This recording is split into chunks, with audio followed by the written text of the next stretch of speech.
Registro a Escritura, que é infalível, que é inerrante, que é autoritativa, que é mais cortante do que qualquer espada de 2 gumes e apta para discernir os pensamentos e propósitos do coração. De modo que meu desejo é que a sua atenção esteja voltada para o texto, para aquilo que ele se propõe a nos comunicar nessa noite. Eu quero convidá-los a que abram a palavra de Deus no Evangelho de Mateus, capítulo 16, verso do 24 ao 28, é o texto para nossa instrução nessa noite. Mateus, capítulo de número 16, versos do 24 até o 28.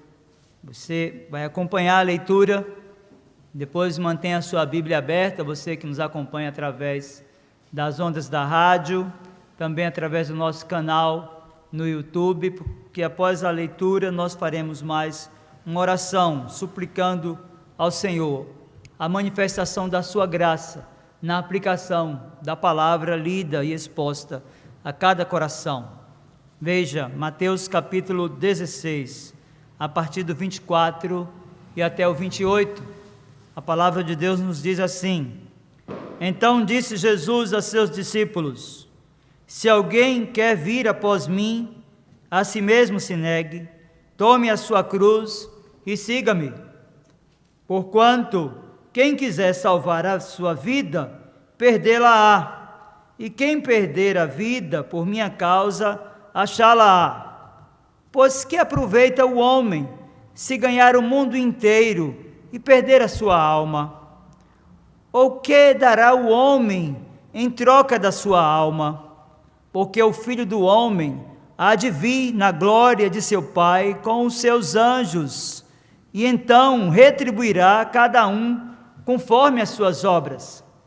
Em verdade vos digo que alguns há dos que aqui se encontram que de maneira nenhuma passarão pela morte, até que vejam vir o Filho do Homem no seu reino. Vamos orar mais uma vez. Curve a sua fronte, feche os seus olhos e vamos orar ao Senhor. Meu Senhor, nós carecemos de ouvir a Tua voz. Tu és o pastor da nossa vida, o sumo pastor da nossa alma, o pastor que dispõe o alimento, a boa comida, a água fresca, que refrigera a alma, o maná dos céus, o alimento verdadeiro, que emana do teu altar de graça. Nós te suplicamos, meu Senhor, que por tua graça, poder e bondade, instrua-nos nessa noite pela exposição da tua palavra, a fim de que nada se perca daquilo que será anunciado nesta noite, e que a passagem lida seja o instrumento teu para o crescimento, aperfeiçoamento do caráter do teu povo, e para que Cristo, o sumo pastor da nossa alma, seja honrado e glorificado. Que o Senhor disponha também dessa passagem para chamar aqueles que vivem nas trevas, que ainda não reconhecem a verdadeira luz, que ainda não se compreendem como pecadores e que ainda não entenderam a importância de que confessem os seus pecados a Ti e que creiam em Jesus Cristo como seu Salvador suficiente. Meu Senhor, abre-lhes o entendimento e o coração para que creiam na verdade e para que, recebendo-a como porção da Tua graça, firme um compromisso contigo, e assim Cristo seja glorificado e honrado também na expansão da Tua igreja, no alcance daqueles por quem Cristo morreu. Em nome de Jesus nós oramos. Amém. Meus irmãos queridos, há um hiato que nos separa daquelas convicções vividas lá no primeiro século, quando a adesão à proposta do cristianismo trazia angústias e dores dilacerantes, acompanhadas de uma séria e ferrenha perseguição. Uma avaliação ainda que panorâmica e superficial, sobretudo quando lemos os livros do Novo Testamento, os Evangelhos, as cartas gerais e as cartas paulinas, nos mostrará a clareza de que, de fato, nós estamos separados em propósitos daquilo que viveram os primitivos cristãos. Esse texto lido, registrado por Mateus, o evangelista, que escreve para judeus, é uma resposta autêntica e contundente desta verdade aqui afirmada. Uma primeira olhada a essa passagem, nós vamos perceber que a missão de seguir ao nosso Mestre, que a abnegação acompanhada da deixada de uma vida para trás, seguia-se a perseguições que conduziram muitos a uma eternidade, podemos dizer, do ponto de vista humano, precoce. É assim que, tendo conhecimento daquilo que residia no coração dos seus discípulos, e após ouvir uma palavra daquele que é considerado o líder do colegiado dos apóstolos, o apóstolo Pedro, o Senhor Jesus chama a atenção não somente dele, mas de todos aqueles que estavam ali naquela audiência. Texto precedente, versos 21 ao 23, Jesus anuncia a sua morte e fala em detalhes da condição que ele sofreria em Jerusalém. Versos 21 ao 23 de Mateus capítulo 16 diz: desde esse tempo começou Jesus Cristo a mostrar a seus discípulos que ele era necessário seguir para Jerusalém e sofrer muitas coisas dos anciãos, dos principais sacerdotes e dos escribas, ser morto e ressuscitado no terceiro dia. Vejam agora, verso 22, e Pedro, chamando-o à parte, começou a reprová-lo, dizendo: tenho compaixão de ti, Senhor, isso de modo algum te acontecerá. Mas Jesus, voltando-se, disse a Pedro: arreda-te, Satanás, tu és para mim pedra de tropeço, porque não cogitas das coisas de Deus, e sim das dos homens. Percebam que há uma conexão lógica e cronológica entre esta afirmação e essa tríplice definição apresentada por Cristo para aqueles que desejassem segui-lo. E após dar essa reprimenda no apóstolo Pedro, aquele que era o líder do colegiado dos apóstolos, Jesus então chama a atenção não somente dele em uma mensagem direta, mas eu penso que o seu olhar percorre toda a sua audiência quando disse, verso 24, então disse Jesus a seus discípulos: se alguém quiser vir após mim, a si mesmo se negue, tome a sua cruz e siga-me. Meus queridos irmãos e amigos, nós precisamos compreender o que é que Jesus quer comunicar com isso aqui. Inicialmente, nesta primeira sentença, nós devemos compreender que ele usa uma expressão que chama a atenção daqueles que de fato estavam resolvidos a segui-los. O texto diz: se alguém está resolvido ou determinado ou se propõe a me seguir, é isso que Cristo está afirmando aos seus discípulos. Então, em primeiro lugar, esta pessoa deve negar-se a si mesma. E nós precisamos de compreender o que é que Cristo quer informar com isso aqui. A ideia de a si mesmo se negar traz uma ideia do aniquilamento do egocentrismo. Negar-se a si mesmo aqui significa destronar-se. Negar-se a si mesmo aqui é compreender a necessidade de entronizar Deus para sempre na vida. Isso tem um custo muito grande, afinal as pessoas caminham segundo os seus projetos e elas caminham segundo o cumprimento daquilo que lhes interessa e que cumpre uma agenda daquilo que vai promover um bem-estar, seja pessoal, familiar ou social. Então essa mensagem aqui, ela não somente é contundente, mas ela desafia aqueles que querem seguir a Cristo de destronar-se ela desafia aqueles que querem seguir a Cristo de aniquilar o egocentrismo tão comum na vida das pessoas. É importante então, meus queridos irmãos, buscarmos compreender com mais profundidade o que significa esse a si mesmo se negar. Jesus está falando também que a ideia aqui é de compartilhar não somente da sua humilhação, mas também da sua morte. É importante que pensemos dessa forma, porque quando nós buscamos folhear as Escrituras, nós vamos perceber a clareza dessa verdade. Por exemplo, se você abrir a sua Bíblia, lá na carta de Paulo aos Filipenses, no capítulo 3, a partir do versículo 7 e até o versículo 10, você vai perceber que essa foi a mesma dinâmica do ministério público do apóstolo Paulo.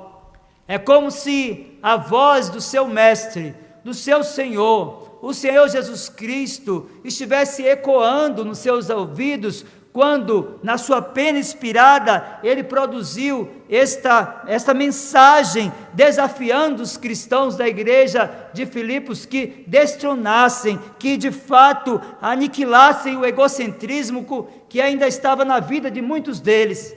Então, Filipenses capítulo 3, a partir do versículo 7 e até o versículo 10, o apóstolo diz: mas o que para mim era lucro, isto considerei perda por causa de Cristo. Sim, deveras considero tudo como perda, por causa da sublimidade do conhecimento de Cristo Jesus, meu Senhor, por amor do qual, disse o apóstolo, perdi todas as coisas e as considero como refúgio para ganhar a Cristo e ser achado nele, não tendo justiça própria, que procede da lei, senão a que é mediante a fé em Cristo, a justiça que procede de Deus, baseada na fé, para o conhecer e o poder da sua ressurreição e a comunhão dos seus sofrimentos, conformando-me com ele na sua morte. Verso 11 diz: para de algum modo alcançar a ressurreição dentre os mortos. Percebam então que há uma harmonia entre aquilo que Cristo produziu nesse discurso, chamando a atenção de Pedro e daqueles discípulos, com aquilo que Paulo produz por sua pena inspirada, escrevendo aos Filipenses. Mas aos Romanos, no capítulo 12, versos 1 e 2, o apóstolo também chama a atenção daqueles irmãos acerca da necessidade de conformar a própria mente segundo o padrão de Cristo.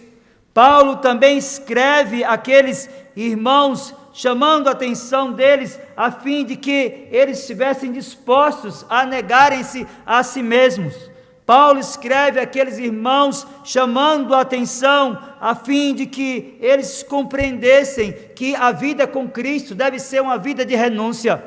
Capítulo 12 da carta aos Romanos, já na parte prática, discorrendo sobre a nova vida, versos 1 e 2, ele diz: rogo-vos, pois, irmãos, pela misericórdia de Deus, que apresenteis o vosso corpo por sacrifício vivo, santo e agradável a Deus, que é o vosso culto racional. E não vos conformeis com este século, mas transformai-vos pela renovação da vossa mente, para que experimenteis qual seja a boa, agradável e perfeita vontade de Deus. Meus queridos, quando Paulo chama a atenção daqueles irmãos da igreja de Roma, a fim de que eles conformassem a vida e a mente no padrão de Cristo, ele traz a ideia e a raiz da palavra grega, que é esquema, vai nos apontar de fato que Paulo está clamando àqueles irmãos que rompam com o padrão do mundo. Ele está chamando a atenção deles acerca de um novo caráter, acerca de uma nova conduta que tem uma relação estreita com a renúncia do estilo de vida antigo. Daí o Senhor Jesus, no registro de Mateus, no capítulo 16 do seu Evangelho, verso 24, ele disse: se alguém quer vir após mim, a si mesmo se negue. Meus queridos, nós olhamos para a passagem e vamos perceber que após o Senhor Jesus chamar a atenção dos seus discípulos acerca da necessidade de que eles a si mesmos se negassem, que entronizassem efetivamente Deus em suas vidas e vivessem segundo o padrão daquilo que eles estavam dispostos quando renunciaram ao mundo, quando confessaram a Cristo como Salvador. Ele segue o seu discurso ainda no verso 24 de Mateus capítulo 16, dizendo: tome a sua cruz. Veja que há de fato um hiato entre aquilo que eles viveram no passado e aquilo que muitas pessoas têm vivido nesses dias. Meus queridos irmãos, uma diferença, podemos dizer um choque, que nos separa entre aquela realidade vivida lá e aquilo que nós estamos vivendo nos nossos dias, onde as pessoas são chamadas para assumir um compromisso de um cristianismo híbrido e açucarado, sem renunciar absolutamente nada. Jesus disse que aquele que quiser segui-lo deve primeiro vir após ele, depois se negar e depois então tomar a cruz. Meus irmãos, nós precisamos de entender aqui o que de fato significa essa expressão. Alguém já afirmou que a sua cruz é de fato uma enfermidade. E eu ouvi não há muito tempo atrás alguém me falando de uma enfermidade com uma cruz que ela estava carregando. Meus irmãos, não é em absoluto isso que o Senhor Jesus está anunciando aqui. Tomar a cruz aqui identifica, ou deve identificar, o cristão com o seu Cristo. Tomar a cruz aqui indica identificação com Jesus, não somente na sua humilhação, mas no seu sofrimento e na sua própria morte. Ele tem consciência de que alguns naquele momento viveriam a mesma experiência que ele estava vivendo, de escárnio, de perseguição e de tantas coisas que ele enfrentou ao longo do seu ministério público. Então, quando nós olhamos para essa passagem, nós precisamos de lembrar daquilo que era comum naqueles dias, quando alguém estava disposto a seguir a Cristo. Acerca da morte de cruz, o condenado, meus queridos irmãos, a esse tipo de morte, tinha que carregar pessoalmente o seu meio de execução até o lugar próprio do seu suplício. O que é importante pensarmos aqui é que nós olhamos para o exemplo de Cristo e Ele está chamando a atenção daqueles que estavam ali, a fim de que eles estivessem bem atentos acerca daquele compromisso que eles queriam firmar. Afinal de contas, segui-lo, honrá-lo, devotar a vida a Ele, representava a renúncia do antigo estilo de vida, representava abandonar muitas vezes a vida profissional e familiar para segui-lo e de forma abnegada compreender que eles enfrentariam também os mesmos açoites, as mesmas dificuldades e os mesmos enfrentamentos que o Senhor Jesus estava enfrentando naqueles dias. Então ele chama a atenção daqueles irmãos acerca de 3 aspectos comuns àqueles que queriam segui-lo naqueles dias. Primeiro, se alguém queria de fato tomar a cruz, ou seja, se alguém queria de fato ser identificado com o seu Redentor, com o Senhor Jesus, deveria estar preparado para a rejeição. Meus irmãos, bastava dizer naquela época que alguém era seguidor de Cristo para ser rejeitado primeiro no seu ambiente familiar. Bastava a afirmação ou a declaração pública de que alguém tinha a Cristo e não a César como seu Senhor, para passar a ser rejeitado, escarnecido naquela sociedade. Meus queridos, esta mesma rejeição segue nesses dias naqueles países, sobretudo do Oriente Médio e parte da África, onde a igreja cristã é perseguida. Muitas pessoas continuam vivendo o mesmo escárnio, o mesmo sofrimento, e eles enfrentam essas lutas e batalhas, compreendendo que mesmo sendo rejeitados pelo mundo, eles serão aceitos por Deus. Por isso, quando Cristo afirma que se alguém quer segui-lo, deve tomar a sua cruz, ele está falando sobre identificação na sua rejeição, mas também na vergonha que eles passariam. Meus irmãos, deveria ser também assim nesses dias. Essa ideia de uma igreja que encontra assento no mundo, cujo discurso encontra um ambiente favorável, onde não se confronta pecados, onde não se enfrenta aquelas questões que colidem frontalmente com as verdades concretas e absolutas das Escrituras, nos separa por um abismo do cristianismo primitivo do primeiro século. Cristo afirmou que se formos identificados com Ele, nós sofreremos rejeição. O Senhor Jesus Cristo afirmou que se nós de fato estivermos conformados, identificados com eles, nós sofreremos vergonha e vexame, mas Ele deixou claro também que aqueles que tivessem identificação com Ele, com a sua missão, sofreriam os mais horrores absurdos daquilo que os homens poderiam fazer. Por isso percebam que há de fato um hiato que separa esse cristianismo apostólico primitivo, vivido no primeiro século, bem como naqueles lugares onde a igreja cristã, nesses dias, os cristãos são perseguidos com esse cristianismo híbrido, água com açúcar, que muitos têm vivido, onde não se confronta pecados, onde não se enfrenta as ideologias que são contrárias à palavra de Deus. Por isso Jesus está dizendo: se alguém quer vir após mim, a si mesmo se negue, tome a sua cruz e siga-me. Então nós temos aqui o terceiro aspecto dessa missão de todo cristão. Vejo então que a ideia aqui de seguir aponta para uma obediência incondicional à vontade do Mestre.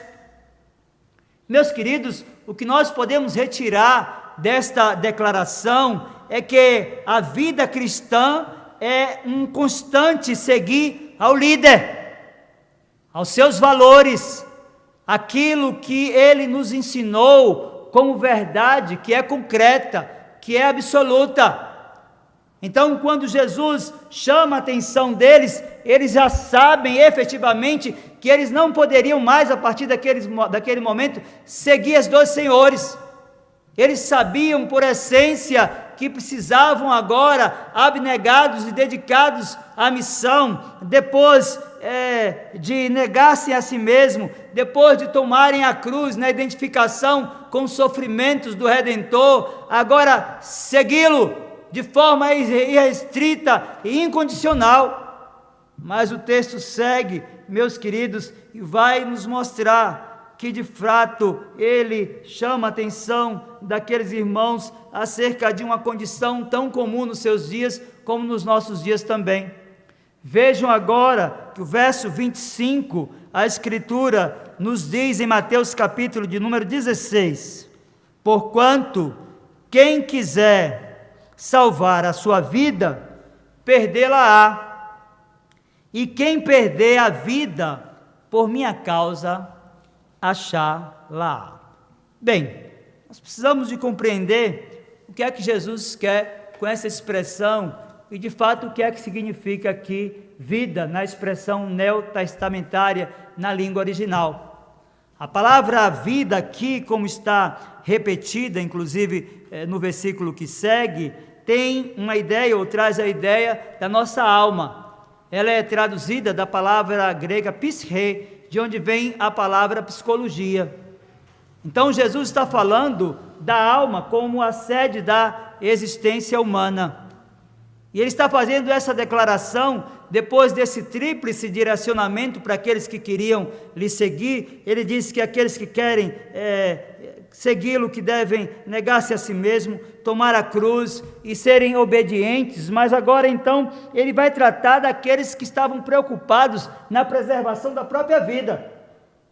E me chama a atenção aqui que o homem que arrisca tudo por Cristo possivelmente, e pareça que perdeu tudo do ponto de vista do primeiro século. Parece que há um pensamento de que aquele que estava entregando a vida a Cristo de forma abnegada, parece que há um pensamento de que aquele que estava renunciando aos seus projetos é quem estava perdendo tudo, estava perdendo a sua relação familiar, estava perdendo a sua relação profissional. Alguns tinham que deixar tudo e sair de onde estavam. Então parece que havia uma ideia de que a perda era de fato a perda para quem estava assumindo o compromisso. E o que nós percebemos aqui é que Cristo está chamando a atenção deles, a fim de que eles atentassem para a sua mensagem de forma especial, porque me parece que o aspecto de menos aqui é mais. Parece que é esta mensagem que está embutida naquilo que o Senhor Jesus está comunicando aos seus ouvintes naquele momento. Ele está falando que de fato o menos é mais e o mais é menos. Vejam, porquanto quem quiser salvar a sua vida, perdê-la-á, e quem perder a vida por minha causa, achá-la-á. Meus queridos, alguns, contudo, têm buscado o caminho oposto dessa mensagem que Cristo pregou e que continua sendo proclamada nesses dias. É importante pensarmos que algumas pessoas têm buscado antes a satisfação através da busca pelas riquezas e terminam esquecendo aquilo que Jesus estava ensinando aqui. Há ao menos aqui dois ensinos que devem nos chamar a atenção no versículo de número 25 de Mateus capítulo 16. O primeiro deles é que nós devemos pensar que aqueles que de fato estavam abandonando a velha vida, ou todo o arcabouço de projeto que tinham para seguir a Cristo, eles estavam de fato ganhando. E o segundo é que eles não podiam, se quisessem juntar toda a riqueza, levar aquilo para o sepulcro. Jesus está falando sobre a finitude da vida. Jesus está chamando a atenção deles a fim de que havia algo maior e melhor que eles deveriam se devotar. Meus irmãos, é a mesma crise vivida nesses dias. Quando você chama alguém para renunciar a alguma coisa, sobretudo no âmbito do reino, alguém para assumir um compromisso na igreja de Cristo, nem sempre a resposta é satisfatória, porque há muitas demandas, há muitas coisas a fazer e as pessoas estão presas às suas teias construídas em torno dos seus projetos para adquirir satisfação, prazer e riqueza. E Jesus está chamando a atenção deles acerca de que tudo quanto eles pudessem construir durante a vida, eles jamais poderiam levar. Esse, de fato, é o desafio anunciado ali, como é também para mim e para você, renunciar ao projeto, renunciar à zona de conforto, renunciar ao tempo precioso, muitas vezes que nós estabelecemos para nós, para abraçarmos a causa de Cristo, para anunciarmos a sua verdade e para vivermos plenamente aquilo que Ele nos ordenou a fazer, anunciar o seu reino e a sua palavra, para que outros sejam libertados dos poderes das trevas. Assim, meus irmãos, nós devemos lembrar que o texto agora, no verso 26, Jesus então vai fazer uma pergunta. Veja que há uma conexão lógica entre o 25 e 26 sobre essa questão de salvar a vida.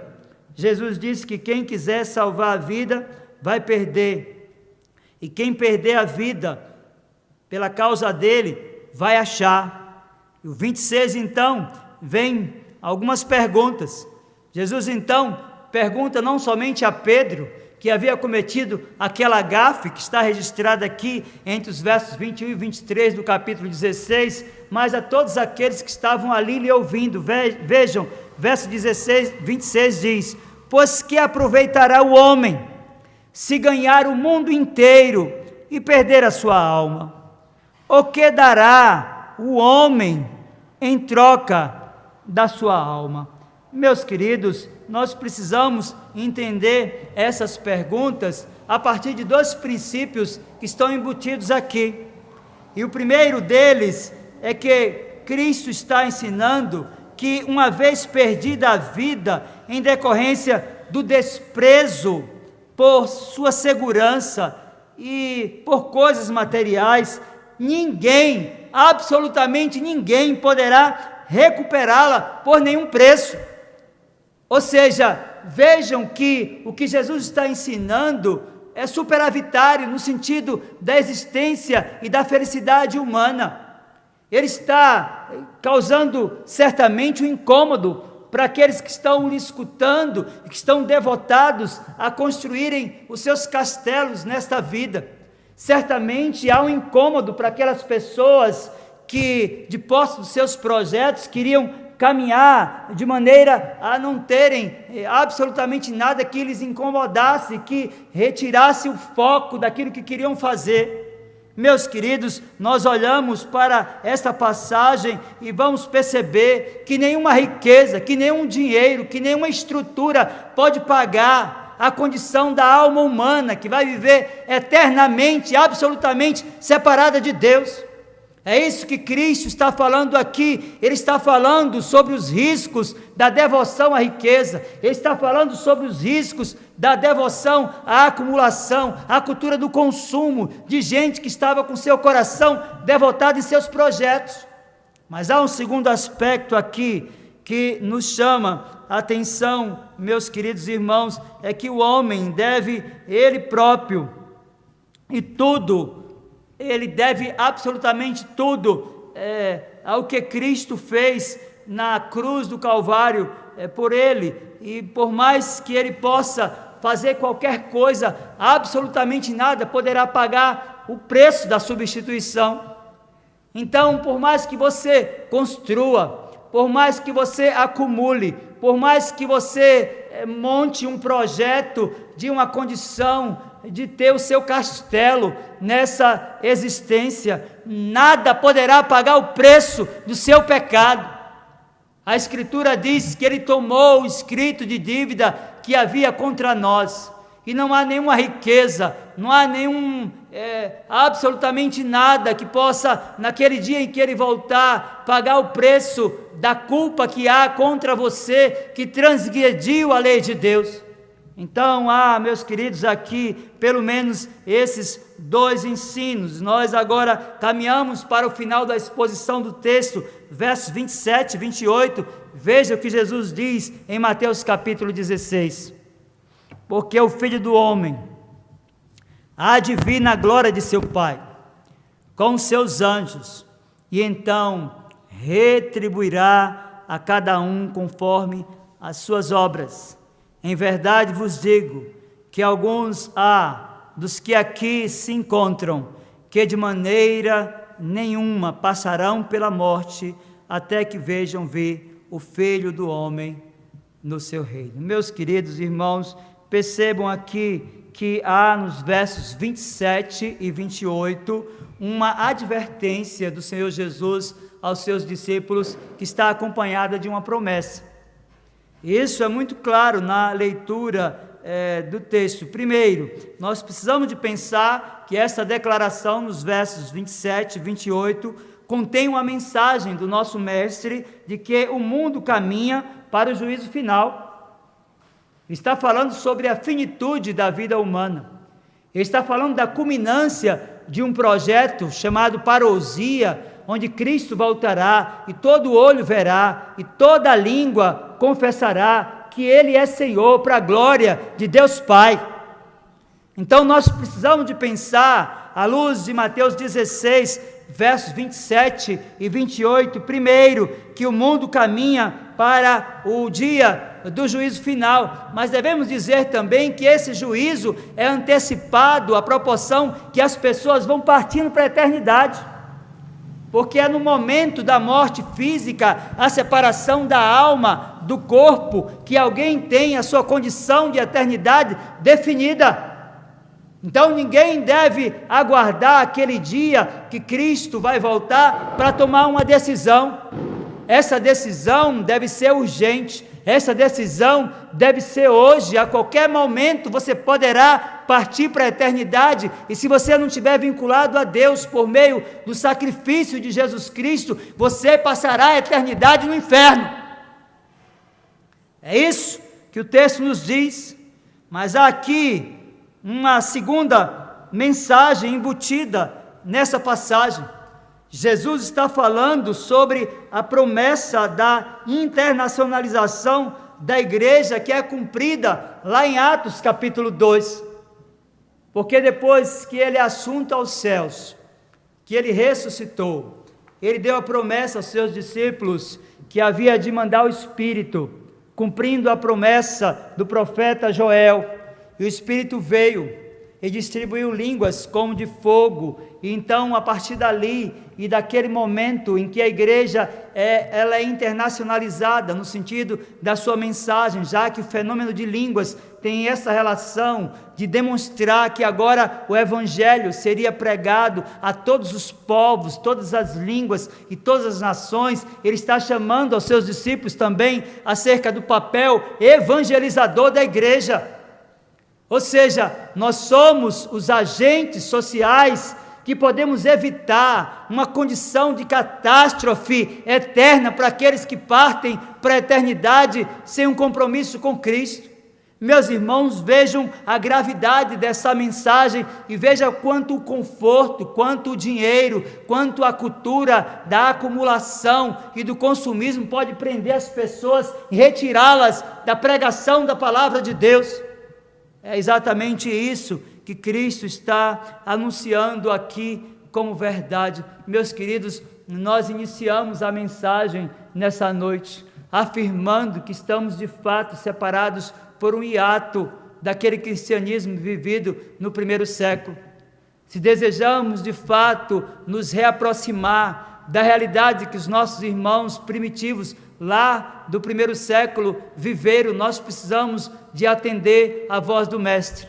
Ele disse que aquele que de fato deseja ir após ele, deve negar-se a si mesmo, deve tomar a sua cruz e deve segui-lo, obedecendo a sua voz revelada na sua palavra. Eu quero concluir a mensagem nessa noite desafiando você que já é cristão, a fim de que de fato faça uma autoavaliação da sua vida.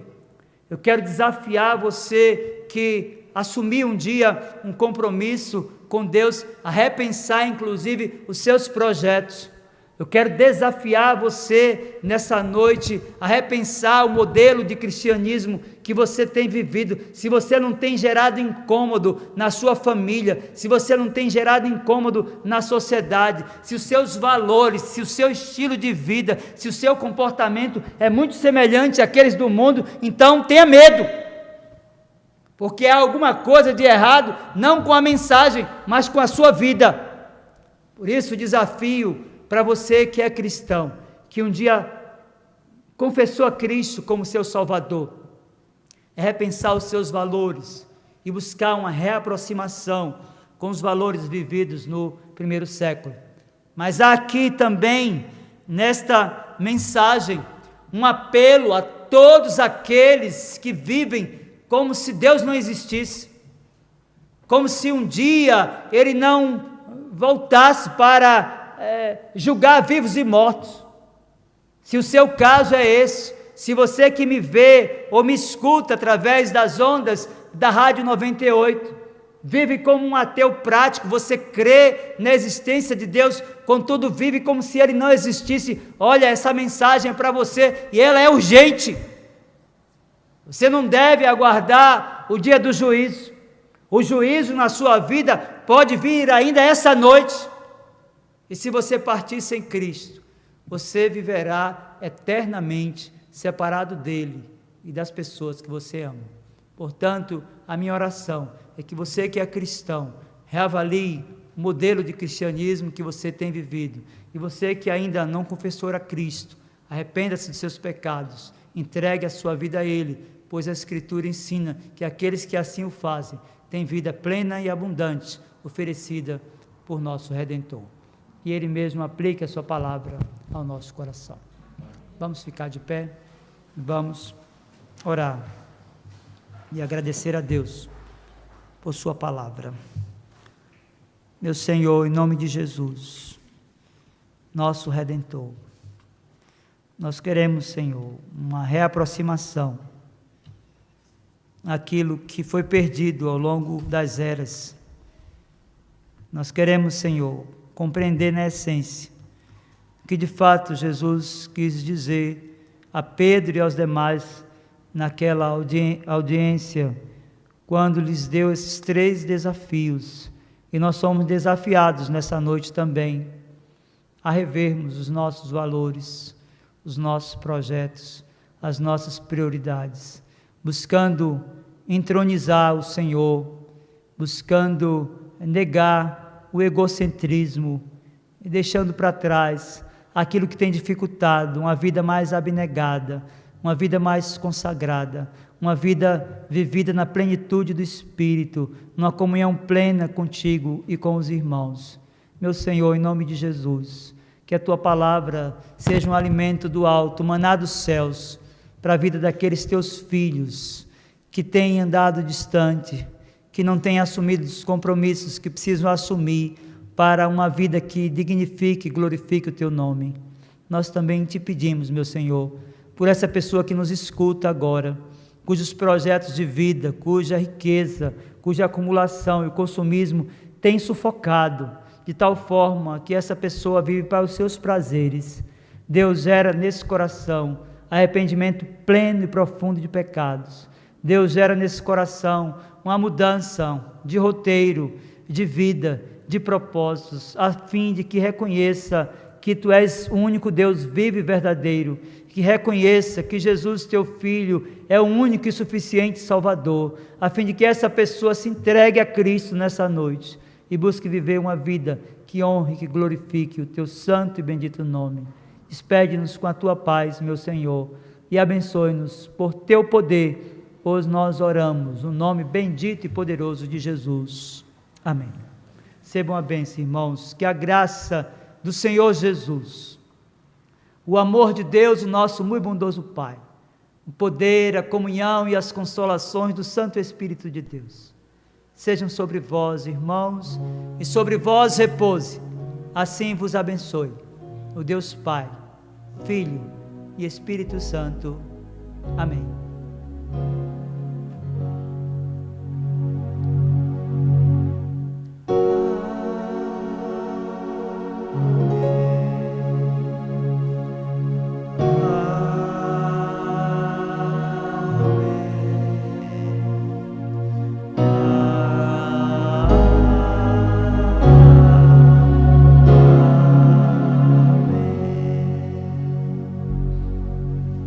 Podem sentar, meus irmãos.